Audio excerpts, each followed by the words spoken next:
Now,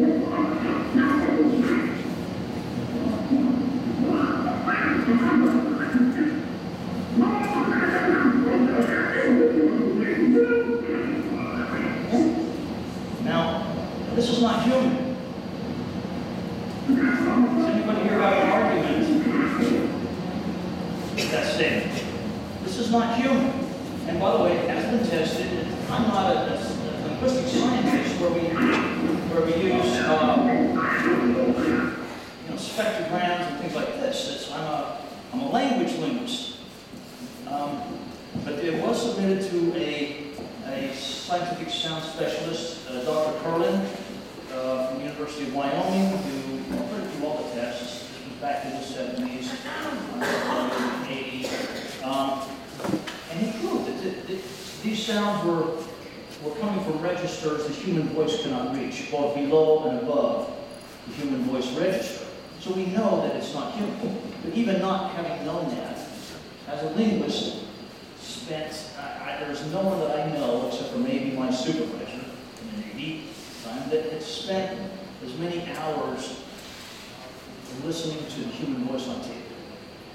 So this is not a scientific statement, but it is a statement that I feel I can make from my expertise, and that is that these sounds were not coming from the human voice,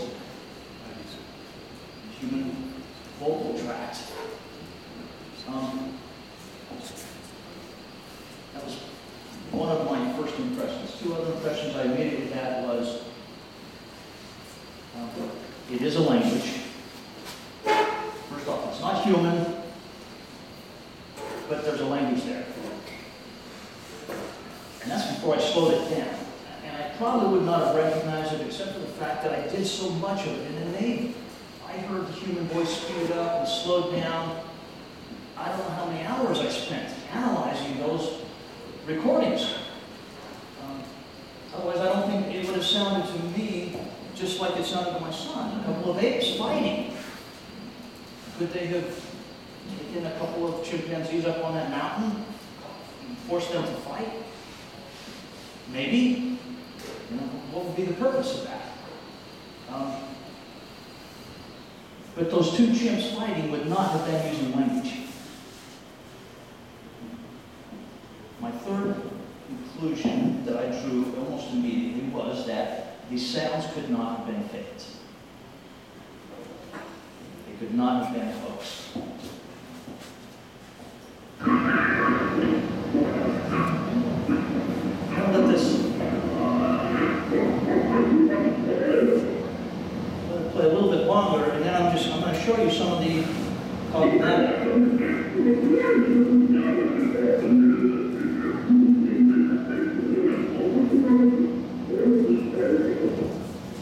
That's one spot where it sounds like they're actually laughing.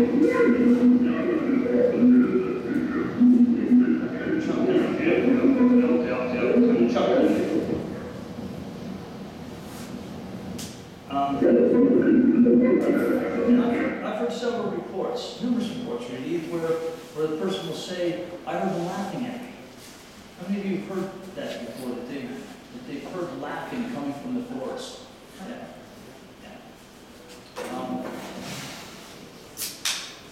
What I want to play over here, because it doesn't make any sense to you at this point. Well, what I will demonstrate quickly here is the transcription technique that we are taught as cryptolinguists in any military service. And that is, and when I went in the military, these transcription programs, of course we didn't have computers really in those days. I don't know what they called them, they were big machines, right? But we had transcription programs that were top secret, right? Now you can go on any internet and download a transcription program. But, so it was supposed to be a top secret thing that we were taught that we could never talk about. Right? But what it boils down to is stopping the tape, creating a loop of a specific sound, which plays the same sound over and over and over again, and varying the speed. Both, you could make it faster, or you could make it slower in those days, and then you could also vary the tone and the pitch to hear what you were doing. So let's, at the same time, I'm going to find a couple of these places that are really cognatic.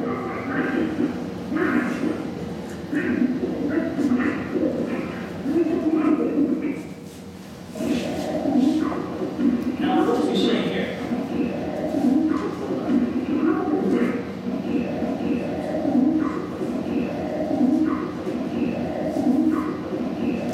Whatever the woman is saying to him, the big guy is saying, no. Now, why is this important in the study of language?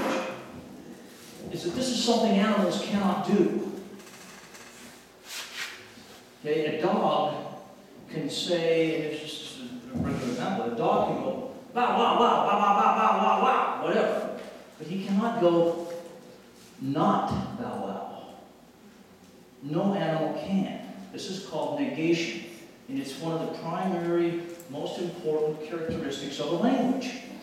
Now, in these tapes, we have the word no very clearly, given in response to interrogative inflection.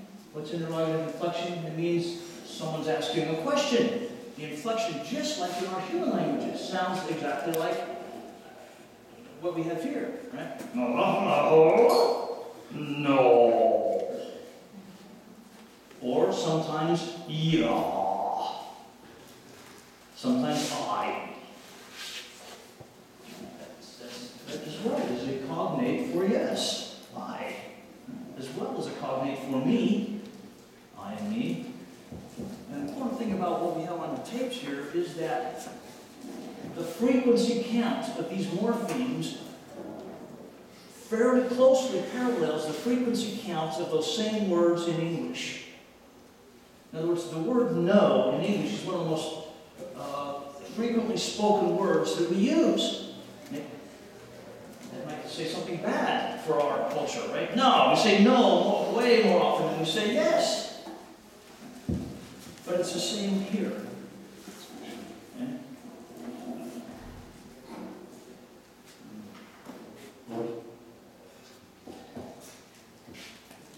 Let me talk about the problem of cognates a little bit. Is that as I played these tapes, and the first person I ever played these tapes for was a native Japanese colleague of mine. Because when I first stumbled onto them, what do we call these? You know, on the B.F.R.O. and everywhere else. We call them samurai chatter. And indeed, to me, when you listen to it in real time, that's what it often sounds like. Like samurais fighting, or whatever, right? It sounds like that. So I went and grabbed my Japanese buddy. Hey, come listen to it. And the first thing, and this was just a little snippet, a little sampling of these sounds on the B.F.R.O. And what it said was,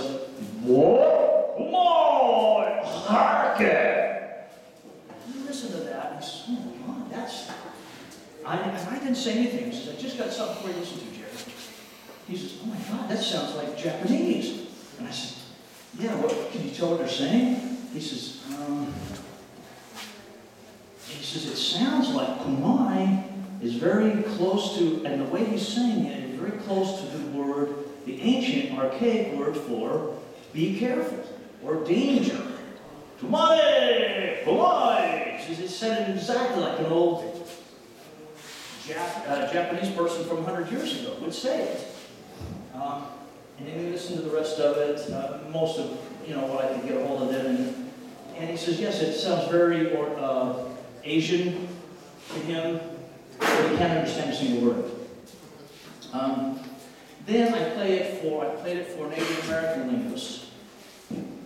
Native Americans have a wide variety of different languages, right? So they're very, very different from one part of the country to the other. Some of the roots of those Native American languages, we don't even know where they come from. Because they're not seemingly related to any other of the languages. And then I played it for Spanish linguists, native Spanish speakers. I played it for a Persian colleague of mine. I played it for German speakers, of course English speakers. And this is the problem with cognates, is that it seems to be a natural tendency that when you hear sounds, your mind automatically picks up the sounds that you would recognize. Right? So, if we gave this concept of cognatic expressions a free rein, we could say, oh, they're speaking every language in the world. Or they are so smart that they know every language in the world, and they're trying to fool us by throwing them all into at different times. Right? So that's why we have to be careful. And we first talked about cognates up in Oregon last year when I released this Sasquatch phonetic alphabet. But some of it is so simple that it has to be touched on. It has to be looked at in the paper, in the study, the analysis.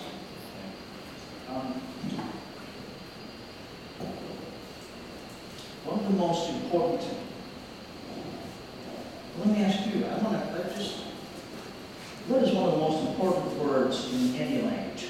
I. Huh? I. I, or shall, yeah. One of the most frequent. What would be next? What's the most important thing that we found? Food. Absolutely, food. They certainly, what's most important? That's what, food and shelter. Right? Then love might come along somewhere down here somewhere, right? But as long as we have food and shelter, who needs love? I'm not there.